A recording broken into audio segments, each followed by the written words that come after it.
Bismillahirrahmanirrahim. Alhamdulillahi wa kafa. Wa sallallahu wa sallama ala nabiyil mustafa Sayyidina wa habibina wa maulana Muhammad wa ala alihi syurafa wa ashabihi ahli sidqi wal wafa. Allahumma salli wa sallim ala Sayyidina Muhammad نورك الساري ومددك الجاري واجمعنا به في كل أطوارنا وعلى آله وصحبه يا نور. أما بعد، نوينا التعلم والتعليم والتذكر والتذكير والنفع والانتفاع والإفادة والاستفادة والحث على التمسك بكتاب الله وسنة رسوله والدعاء إلى الهدى والدلالة على الخير ابتغاء وجه الله ومرضاته وقربه وثوابه سبحانه وتعالى. قال الشيخ المصنف رحمه الله تعالى ونفعنا به وبعلومه وأسراره في الدارين آمين. رضي الله عنكم. وقال صلى الله عليه وسلم إن الله أوحى إلي أن تواضعوا حتى لا يفخر أحد على أحد ولا يبغي أحد على أحد. Dan Rasulullah sallallahu alaihi wasallam bersabda, Innallaha auha ilayya, sesungguhnya Allah mewahyukan kepada saya, an tawadhu, adalah tawadhu'lah kalian, hatta la yafkhara ahadun ala ahad, sehingga tidak ada yang berbangga diri seorang pun atas seorang yang lainnya, wala yabghiya ahadun ala ahad, dan tidak ada yang lancang seseorang atas seseorang yang lainnya. Ini adalah wahyu Allah kepada Nabi kita Muhammad sallallahu alaihi wasallam di dalam Al-Hadithul Qudsi. Memang tidak ada di dalam Al-Qur'an, tetapi Allah wahyukan ini melalui lisan Nabi kita Muhammad sallallahu alaihi wa ala alihi wasallam yang kemudian disampaikan kepada kita. Perintah di sini adalah untuk kita semua. Kalau Nabi kita Muhammad sallallahu alaihi wa ala alihi wasallam sudah tidak usah ditanyakan lagi bagaimana ketawadhuannya. Makanya lafadznya di sini tawadhu, tawadhulah kalian, yakni sekalian umat Rasulullah sallallahu alaihi wa ala alihi wasallam, sehingga tidak ada seorang pun yang membanggakan dirinya di atas yang lain, dan tidak ada juga seorang pun yang lancang menzalimi akan saudaranya yang lain. Tawadhu adalah kenikmatan yang Allah Subhanahu wa taala berikan hanya kepada hamba-hamba pilihannya. Mudah-mudahan kita termasuk yang dipilih oleh Allah sehingga diberikan kenikmatan tawadhu. Urwah ibnu Zubair radhiyallahu anhu pernah mengatakan, "Alaikum bitawadhu fa innahu ni'matun 'azimah wala yahsudukum ahadun 'alaiha."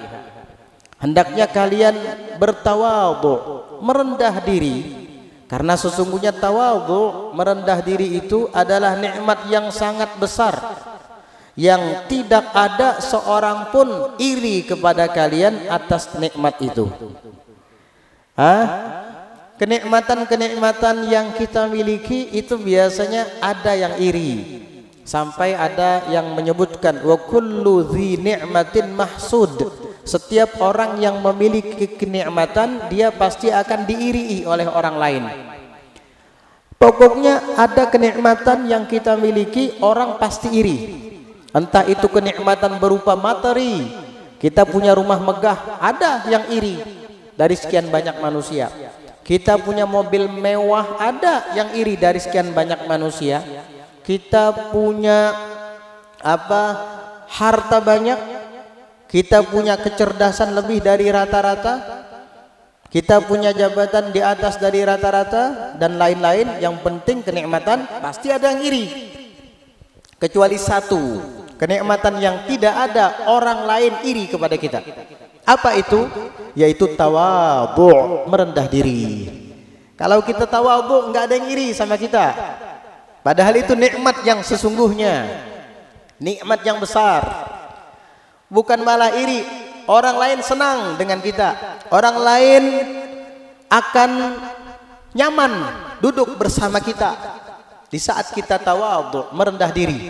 Ini adalah satu-satunya kenikmatan yang tidak ada seorang pun iri kepada kita di saat kita mendapatkannya. Bersyukur orang yang mendapatkan kenikmatan tawadhu dari sisi Allah Subhanahu wa taala, karena inilah kenikmatan yang sesungguhnya. Tidak ada yang iri dengan kita. Mana ada orang yang tawadhu diirii oleh orang lain. Kalau orang yang banyak punya uang, banyak yang iri kepadanya. Kalau orang yang punya ilmu tinggi, banyak yang iri kepadanya. Kalau orang yang punya harta melimpah, banyak yang iri. Tapi kalau ada orang yang tawadhu, nggak ada yang iri, semua senang sama orang itu. Padahal ini adalah kenikmatan, tetapi tidak ada yang iri kepada orang yang memiliki kenikmatan tersebut, yaitu adalah at-tawadhu. Jadi kalau ada teka-teki, kenikmatan apa yang tidak akan pernah diirii oleh orang lain, dihasut oleh orang lain ketika kamu mendapatkannya? Maka jawabannya adalah at-tawadhu, merendah diri. Merendah diri adalah tidak pernah merasa diri lebih mulia dari orang lain, tidak pernah melihat dari pribadinya ada kelebihan daripada orang lain. Itu arti tawadhu, merendah diri. Di dalam hadis Rasulullah sallallahu alaihi wasallam bersabda, "Man tawadha'a rafa'ahu Allah, wa man takabbara wada'ahu Allah." Barang siapa yang merendah diri, Allah akan tinggikan derajatnya. Dan barang siapa yang sombong, Allah Ta'ala akan jatuhkan derajatnya. Tidak usah kita menonjolkan diri, tidak usah kita menampakkan kelebihan-kelebihan kita di hadapan makhluk. Cukup kita tutup-tutupi. Allah yang akan angkat kita nanti, Allah yang akan tinggikan derajat kita nantinya. Kalau kita menonjolkan diri, menampakkan kehebatan-kehebatan yang dimiliki, jatuh nanti, tidak akan ditinggikan oleh Allah Subhanahu wa taala derajatnya. Sampai-sampai Abu Ayyub As-Sikhtiyani, beliau mengatakan rahimahullahu taala, yaqulu qad talaba qaumun al-irtifa'a fawada'ahumullah wa arada qaumun al-ittida'a farafa'ahumullah. Kata Abu Ayyub As-Sikhtiyani, sungguh telah ada sekelompok orang meminta agar dirinya ditinggikan, dimuliakan, dihormati. Tapi apa yang terjadi? Fawada'ahumullah, maka Allah Subhanahu wa taala merendahkan mereka. Sebaliknya, wa arada qaumun, ada sekelompok kaum ingin al-ittida'a, merendahkan diri mereka. Tidak ingin dikenal, tidak ingin dihormati, tidak ingin dimuliakan. Farafa'ahumullah, tapi apa yang terjadi? Allah Subhanahu wa taala tinggikan mereka. Gak usah kita meninggikan diri sendiri, cukup di bawah saja, nanti Allah taala yang akan tinggikan. Emas itu letaknya di bawah tanah, tapi kalau sudah keluar dari tanah, semua orang rebutan membelinya. Berlian itu letaknya di bawah tanah, di bawah, dipinjak oleh kaki kita, di bawah. Tetapi kalau sudah kelihatan dan keluar, orang lain yang akan rebutan untuk mendapatkannya. Jadilah seperti itu. Ya, di bawah tapi jadi rebutan. Kalau sudah ke atas, semua orang menginginkannya. Jadi seperti emas, jadi seperti berlian. Jangan jadi seperti debu. Debu di atas terbang, tapi orang semua gak seneng. Iya, apalagi kalau di depan rumah kita debu itu ada. Waduh, nyapu lagi, nyapu lagi. Disapu orang debu, bukan malah disayangi. Kenapa? Karena debu itu sifatnya mau ke atas terus, mau terbang terus ke atas. Nah, dikit-dikit ada angin ke atas, dikit-dikit ada angin ke atas. Itu debu. Akhirnya apa? Disapu sama orang, dibuang. Jangan kayak debu hidup, jadi kayak emas, di bawah aja. Jadi kayak berlian, di bawah aja. Nanti kalau kelihatan orang rebutan ingin memilikinya. Kalau debu, nggak ada yang rebutan, malah rebutan menyingkirkannya. Iya. Jangan dikit-dikit ada angin terbang, dikit-dikit dapat duit sombong, dikit-dikit bisa beli ini beli itu sombong sama orang. Kamu akan dianggap debu. Debu itu sampah, sampah itu dibuang, disapu nanti. Jadi begitu. Jadi manusia harus tawadhu, rendah diri, gak usah menonjolkan kehebatan, gak usah menonjolkan kelebihan agar dipandang orang mulia, gak usah, simpannya aja. Orang yang seperti ini yang kadang dimuliakan oleh Allah Subhanahu wa taala daripada orang yang menonjolkan dirinya. Itu malah akan direndahkan oleh Allah Subhanahu wa taala. Sehingga kita disuruh untuk tawadhu, merendah diri. Wa fil hadis, disebutkan dalam hadis, Inna Sulaiman bin Dawud alaihi wassalatu wassalam lam yarfa' tarfahu ila samai takhasyu'an ma'a ma a'tallahu minal mulki hatta qabadahu Allah taala. Sesungguhnya dalam hadis disebutkan, sesungguhnya Nabi Allah Sulaiman bin Dawud, anak Nabi Allah Dawud alaihi wassalatu wassalam, lam yarfa' tarfahu ila sama, tidak pernah mengangkat penglihatannya ke langit, tidak pernah mengangkat matanya ke atas begini. Artinya beliau tidak pernah congkak, beliau tidak pernah sombong. Takhasyu'an, karena merasa khusyuk, merasa rendah diri dan menundukkan dirinya. Ma'ama u'tiya minal mulki, bersamaan dengan yang telah dikaruniakan kepadanya daripada kerajaan, kekayaan, kekuasaan. Padahal beliau orang kaya, padahal beliau orang yang memiliki kekuasaan yang luar biasa, tetapi tidak pernah mengangkat kepalanya ke atas, tidak pernah mengangkat pandangannya ke arah langit. Hatta qabadahullah, sampai kapan?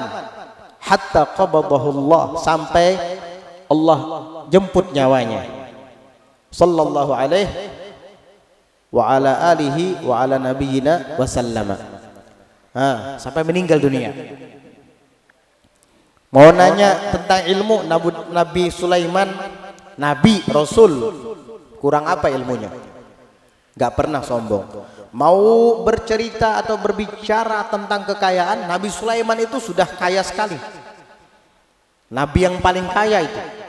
Berbicara soal jabatan, pangkat, kedudukan, Nabi Sulaiman kurang apa lagi? Raja, punya jabatan tertinggi di zamannya, tapi beliau tidak pernah sombong. Bahkan disebutkan dalam riwayat, beliau itu sangat senang duduk bersama orang-orang miskin, suka duduk bersama orang-orang yang tidak mampu. Sampai-sampai ketika ada orang-orang miskin sedang duduk-duduk makan, beliau ikut duduk di samping mereka dan makan bersama mereka sambil mengatakan, miskin yajlisu ilal masakin, aku adalah orang miskin yang sedang duduk bersama orang-orang miskin lainnya. Alaihi wa ala nabiyyina afdhalus salah wa azkat tahiyyah wa taslim. Begitu orang yang mengenal diri, bukan malah tambah sombong.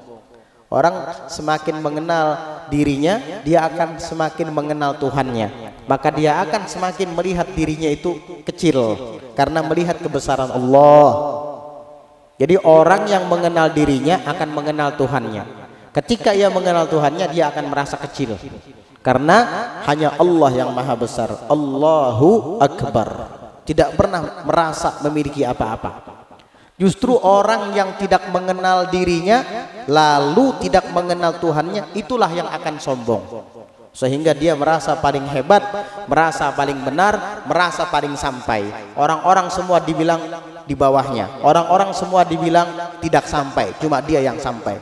Orang-orang semua dibilang kulit, cuma dia yang isi. Wal'iyadzubillah. Ini karena dia jauh dari Allah, dia tidak mengenal Tuhannya, yang artinya dia tidak mengenal dirinya. Tidak mengenal diri berarti tidak mengenal Tuhannya. Pantas kalau hatinya sombong. Padahal kitabnya, ceritanya yang dipelajari ilmu mengenal diri, ilmu ma'rifat ceritanya. Setelah keluar selesai membaca kitab itu malah jadi orang yang sombong. Aneh bukan? Seharusnya semakin mengenal diri, semakin mengenal Tuhannya, maka akan semakin merasa kecil, bukan semakin merasa besar, bukan semakin merasa paling sampai di antara semuanya, bukan malah merasa paling isi dan semuanya dianggap kulit. Kulit itu majelis siapa? Majelis guru Fulan, kulit itu. Majelis apa? Majelis Habib Fulan, kulit itu. Majelis siapa? Kiai kulit itu. Dia tok yang isi. Subhanallah. Iya, kalau diajak bicara, kamu kada sampai lagi, seakan-akan dia yang paling sampai. Ini malah menunjukkan dirinya semakin tidak mengenal dirinya, yang artinya semakin tidak mengenal Tuhannya sendiri. Jadi ilmu apa itu yang diajarkan? Katanya ilmu mengenal diri, kok jadi orang sombong. Dulu mau sujud sama Allah, dulu mau rukuk membungkukkan badan untuk Allah. Setelah belajar ilmu itu, gak mau lagi sholat, yang artinya gak mau lagi merendahkan diri di hadapan Allah, gak mau rukuk lagi, gak mau sujud lagi. Ilmu apa itu? Judulnya ilmu ma'rifat, judulnya ilmu hakikat, judulnya ilmu mengenal diri, tapi kok malah sombong. Itu namanya tidak mengenal diri. Itu malah artinya tidak mengenal diri. Justru orang yang mengenal dirinya itu adalah orang yang seperti menghadap cahaya lampu. Semakin menjauh dari lampu akan semakin kecil dirinya. Tahu api? Api itu semakin didekati semakin besar bayangan kita. Tapi kalau kita jauhi semakin kecil bayangan kita. Orang yang sombong itu dekat dengan api. Tapi orang yang tawadhu jauh dari api. Buktinya kalau dia menghadapi api, semakin mendekat, orang yang sombong ini akan semakin besar bayangannya, merasa dirinya paling besar. Tuh lihat badan saya kayak raksasa, padahal bayangannya gara-gara terlalu dekat sama api. Kamu nanti akan dibakar dengan api itu akibat kesombonganmu. Tapi orang yang tawadhu dia jauh dari api. Orang yang jauh dari api bayangannya akan semakin kecil. Wajar kalau kelak akan dijauhkan daripada api neraka di akhirat. Orang sombong dekat dengan api, bayangannya semakin besar. Itulah gambaran kesombongannya.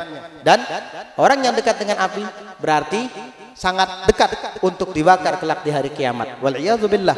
Dan itu terbukti. Iblis la'natullah alaih, ketika dia mengatakan kepada Nabi Allah Adam, ana khairun minhu, khalaqtani min nar wa khalaqtahu min tin. Saya lebih baik daripada dia ya Allah. Dia berarti siapa? Dia Nabi Adam. Engkau ciptakan saya dari api, sedangkan Adam engkau ciptakan dari tanah liat. Merasa paling mulia, merasa paling terhormat, merasa paling tinggi. Akhirnya apa? Fakhruj innaka rajim. Keluar engkau wahai iblis dari surga, karena sesungguhnya engkau adalah makhluk terkutuk. Diusir dari surga. Orang yang ada di dalam surga saja, makhluk yang ada di dalam surga saja akibat sombong terusir dari surga. Bagaimana kita yang masih di dunia ini? Masih belum pernah masuk surga. Iblis lebih baik daripada kamu kalau kamu sombong. Kenapa? Karena iblis sudah pernah mencicipi surga. Kamu belum pernah masuk surga aja udah sombong. Bagaimana masuk surga nanti? Wal'iyadzubillah. Oleh karenanya makhluk yang sombong di dalam surga terusir dari surga. Apalagi yang belum pernah masuk surga sama sekali lalu sombong.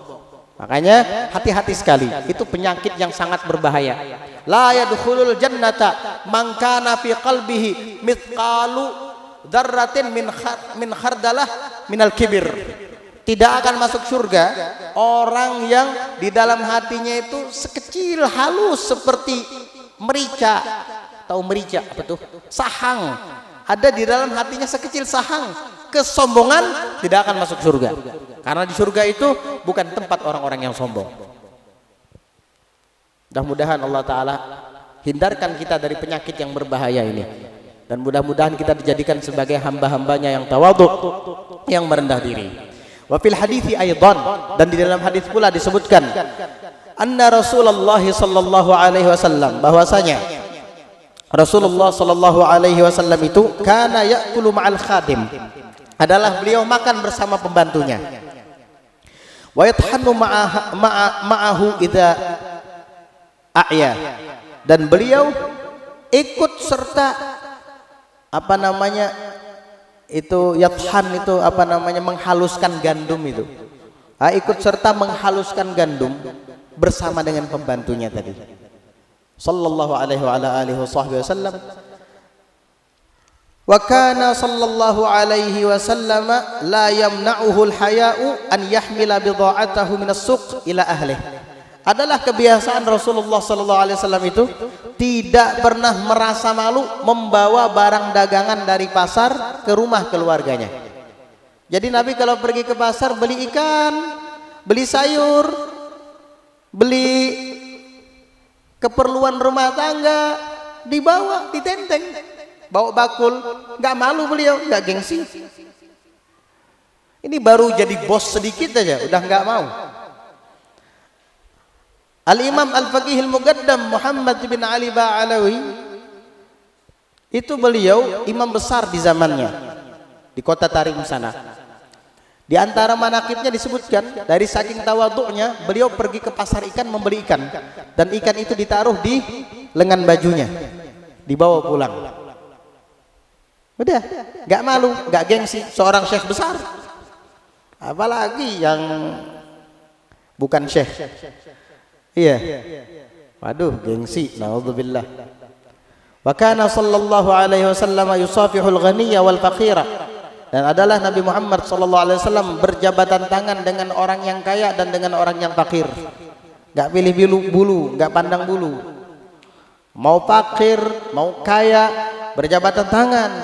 Nabi kita Muhammad sallallahu alaihi wasallam walamma hajja sallallahu alaihi wasallam warama jamratal aqabah lam yakun baina yadayhi darbun wala taudun wala ilaika. Nabi Muhammad SAW ketika melontar jumratul aqabah tidak ada di hadapannya darbun wala taudun, tidak ada penghalang di hadapan beliau khusus diistimewakan, nggak ada apa tuh namanya pasak atau apa namanya sejenis penghalat khusus untuk Nabi melontar, nggak ada, nggak ada. Wala ilaika, dan tidak ada istilah kalimat ilaika, hati-hati, awas Nabi nggak ada. Nabi melontar jumrah al-aqabah bersama dengan para sahabat bareng, nggak ada. Ya kasih jalan ilaika ini Nabi nggak. Sallallahu alaihi wasallam. Betapa tawadhu'nya beliau, sayyidul mutawadhi'in, penghulunya orang-orang yang tawadhu. Dan bahayanya orang yang sombong ini bukan hanya di dunia, menjelang ajalnya tiba, bahkan sampai di barzakh dan hingga akhirat tidak akan pernah nyaman. Di dunia dimusuhi orang, di barzakh nanti akan disiksa oleh mungkar nakir, di akhirat naudzubillah akan digiring oleh para malaikat menuju neraka gara-gara kesombongan tersebut. Makanya sombong ini sangat berbahaya. Di dunia sebelum meninggal dunia, sebelum wafat, apa yang akan dialami oleh orang yang sombong? Hatim Al-Asam mengatakan, Hatim Al-Asam beliau memang bukan nabi, bukan rasul, tetapi orang yang soleh. Perkataannya itu berasal dari hati yang bersih. Biasanya itu ilham dari Allah Subhanahu wa taala. Dia berbicara bukan atas dasar hawa nafsu, tetapi bersih murni dari hatinya. Apa kata Hatim Al-Asam rahimahullah taala? Yaqul, beliau mengatakan, la yukhrijullahu taala al-mutakabbira minad dunya.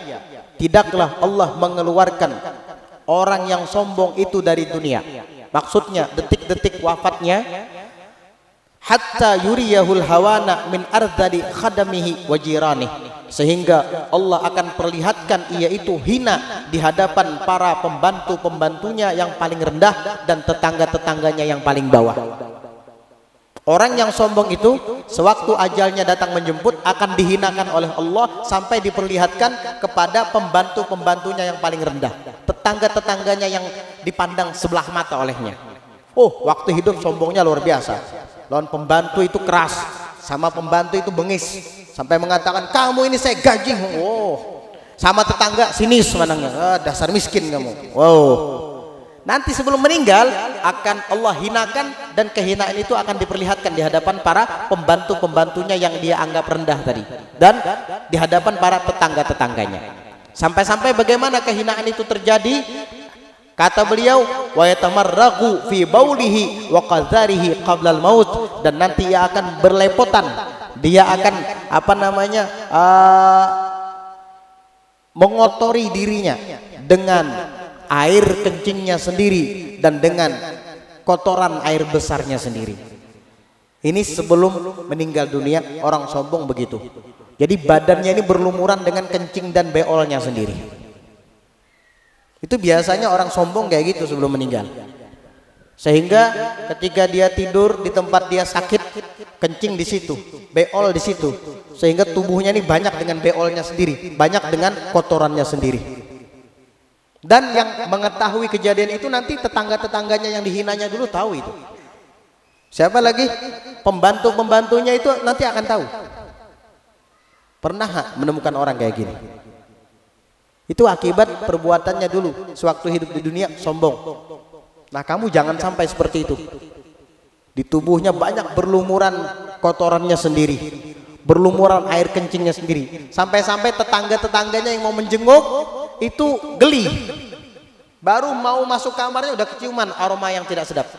Waliyadzubillah. Anak-anaknya susah payah setiap hari membersihkan badannya. Baru dibersihkan, digosok dengan kain basah, beol lagi, kencing lagi. Sehingga Allah nampakkan kehinaannya sebelum dia mati. Ini Hatim Al-Asam mengatakan. Dan ternyata itu terbukti. Tidak sedikit orang yang mati kayak gitu. Kencing di celana, beol di celana, kotorannya kemana-mana di atas kasur. Subhanallah, kadang bajunya itu sudah tidak layak lagi dipakai karena penuh dengan kotorannya sendiri. Na'udzubillah min dzalik. Kenapa? Karena sewaktu hidup dia sombong. Biar dikasih tahu sama Allah Subhanahu wa taala, kamu tidak bisa apa-apa kalau bukan karena Allah. Kamu tidak memiliki apa-apa kalau bukan karena Allah. Kenapa kamu harus sombong? Makanya Malik bin Dinar mengatakan, "Kaifa yatakabbaru man awwaluhu nutfatun qadhirah wa akhiruhu jifatun man awwaluhu nutfatun madhirah wa akhiruhu jifatun qadhirah wa huwa bainahuma yahmilul 'adhirah." Bagaimana bisa sombong orang yang awal mula diciptakan berasal daripada air sperma yang hina, air mani yang hina, air mani yang hina. Hah? Jijik melihat air sperma. Mana ada orang yang mau mempertontonkan air spermanya kecuali orang gila. Karena apa? Dianggap menjijikkan. Asal muasal kamu tercipta dari situ, mau sombong apa? Ya kalau kamu tercipta daripada nur. Nabi Muhammad sallallahu alaihi wasallam tercipta dari nur tapi tidak pernah sombong. Ana sayyidu waladi Adam wala fakhr. Aku adalah penghulu anak cucu Adam. Adamu wa man dunahu tahta liwa'i yaumal qiyamah. Nabi Adam dan makhluk-makhluk yang ada setelah beliau di bawah naungan benderaku kelak di hari kiamat, kata Nabi. Tapi apa kata Nabi? Wala fakhr. Tapi aku tidak pernah bangga. Sallallahu alaihi wasallam. Kamu awal mula kejadian asal terciptanya berasal daripada nutfatun madhirah, air sperma yang hina. Wa akhiruhu jifatun qadhirah, dan akhirnya akan menjadi bangkai yang menjijikkan, jatah cacing dan ulat belatung yang ada di dalam tanah. Itu episode terakhirmu di alam kubur. Wa huwa bainahuma yahmilul 'adhirah, sedangkan di antara hidup dan mati kamu atau dia itu manusia membawa kotoran di dalam tubuhnya. Kita ini semua yang ada di dalam tubuh kotor semua. Yang ada di dalam perut kalau keluar dari belakang baunya naudzubillah. Ya, kulit kita apabila luka keluar darah, darah menjijikkan dan darah hukumnya najis. Yang ada di telinga, yang ada di hidung, yang ada di mulut, bau semua. Apa yang mau disombongkan? Awal mula daripada nutfah, akhir akan menjadi bangkai yang menjijikkan, di antara hidup dan mati membawa kotoran. Kalau seandainya sombong itu diperbolehkan, maka Nabi Muhammad yang lebih berhak untuk sombong. Karena beliau itu suci semua, dari awal diciptakan daripada nur. Bahkan tubuh beliau itu wangi, tidak ada yang bau, keringatnya saja wangi. Sampai-sampai Ummu Sulaim kalau Nabi tidur, beliau selalu membawa bejana atau wadah di bawah tempat Nabi berbaring. Karena Nabi Muhammad itu irriq. Irriq itu artinya orang yang mudah berkeringat. Dan kalau Nabi itu sudah berkeringat, itu bercucuran keringatnya. Makanya Ummu Sulaim mengambil bejana, dia taruh di bawah tubuh Nabi yang sedang tidur. Untuk apa? Untuk menampung keringat yang bercucuran dari tubuh Nabi tersebut. Suatu ketika beliau menaruh ina atau bejana di bawah tempat Nabi tidur, Nabi terbangun. Ketika Nabi terbangun, Nabi bertanya kepada Ummu Sulaim, "Ma taf'alin ya Ummu Sulaim?" Apa yang kamu lakukan wahai Ummu Sulaim? Dia mengatakan, "Araqan ya Rasulullah, najma'uhu wa natatayyabahu bihi fakana atyaba minal misk." Ini keringatmu ya Rasulullah, kami kumpulkan dan kami masukkan ke dalam wadah, kami gunakan sebagai minyak wangi, dan demi Allah wanginya lebih harum daripada minyak kasturi. Sallallahu alaihi wasallam. Itu keringat Nabi. Kalau keringat kita, naudzubillah, jarak 3 meter keciuman.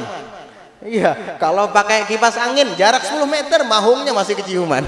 Itu sombong, subhanallah. Enggak pantas kita ini sombong. Mau sombong apa? Naudzubillah. Mudah-mudahan Allah Subhanahu wa taala jadikan kita sebagai hamba-hambanya yang tawadhu, merendah diri, semakin mengenal diri, semakin mengenal Tuhan kita, dan semakin mengetahui akan kebesarannya, maka kita akan merasa semakin kecil di hadapannya. Mudah-mudahan Allah Subhanahu wa taala jadikan kita sebagai orang-orang yang mutawadhi'in dan tidak dijadikannya sebagai orang-orang yang mutakabbirin yang akan sial selama hidup di dunia dan sial di alam barzakh, celaka di akhirat, wal iyadu billah. Mudah-mudahan Allah Subhanahu wa taala curahi kita semua dengan rahmatnya. Allah Ta'ala berikan taufik dan hidayahnya, kita, keluarga kita, kerabat kita, tetangga kita, warga kita, dan semua orang-orang yang kita cintai. Amin Allahumma amin.